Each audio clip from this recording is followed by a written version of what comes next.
செங்கல்பட்டில் மாவட்ட அளவிலான கராத்தே சாம்பியன்ஷிப் போட்டி நடைபெற்றது. மகளிர் மற்றும் ஆடவர் பிரிவு என 500க்கும் மேற்பட்ட வீரர்கள் பங்கேற்றனர்.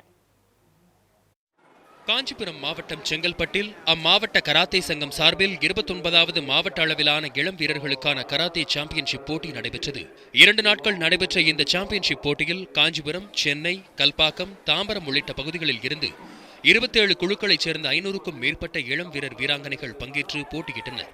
மகளிர் மற்றும் ஆடவர் என இருபாலருக்கும் 8 முதல் 15 வயதிற்குட்பட்டவர்களுக்கு குமித்தே மற்றும் கச்சா ஆகிய பிரிவுகளில் ஆரஞ்சு, பிரவுன், கிரீன் மற்றும் பிளாக் பெல்ட் ஆகிய பிரிவுகளில் நடைபெற்றன. முதலில் நடைபெற்ற ஆடவர் சப் ஜூனியர் பிரிவு இறுதிப் போட்டியில் காஞ்சிபுரம் பாரத் சோட்டோ ரியோ கிளப்பினைச் சேர்ந்த பிரகாஷ் மற்றும் செங்கல்பட்டு கோபகாந்த் ஷிட்டோ ரியோ கிளப்பினைச் சேர்ந்த நிதிஷ் ஆகியோர் மோதினர். தொடக்கம் முதலேயே வேகமான குத்துக்களை அடித்த பிரகாஷ் மிக சுலபமாக அதிக புள்ளிகள் பெற்று 30க்கு 27 என்ற புள்ளி கணக்கில் வெற்றி பெற்றார். நான் 1 இயராக கராட்டேல இருக்கேன். இது வரைக்கும் நான் இந்த 1 இயரில் 10 மேட்சஸ் போயிருக்கேன். 10லேயும் ஃபஸ்ட் பிளேஸ், செகண்ட் பிளேஸ் அந்த மாதிரி தான். அதனால் நான் இன்னும் ஸ்டேட், நேஷ்னல், இன்டர்நேஷ்னல் அந்த மாதிரி நிறைய டோர்னமெண்ட்ஸ் போனோம்.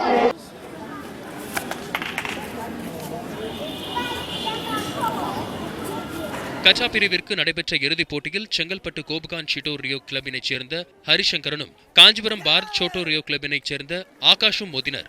முதலில் கச்சா முத்திரைகளை பிடித்து கற்பனையான சண்டையில் ஈடுபட்ட ஆகாஷ் சில முத்திரைகளுடன் விரைவிலேயே தனது போட்டியை முடித்துக் கொண்டார். அடுத்து தனது முழு திறமைகளையும் வெளிப்படுத்தி முத்திரைகளை பிடித்து தனது கற்பனை சண்டையை துவங்கிய ஹரிசங்கரன் விதவிதமான முத்திரைகளுடன் மிக நீண்ட சண்டையை வெளிப்படுத்தி நடுவர்கள் பாராட்டுகளுடன் வெற்றியை தனதாக்கி தங்கம் வென்றார்.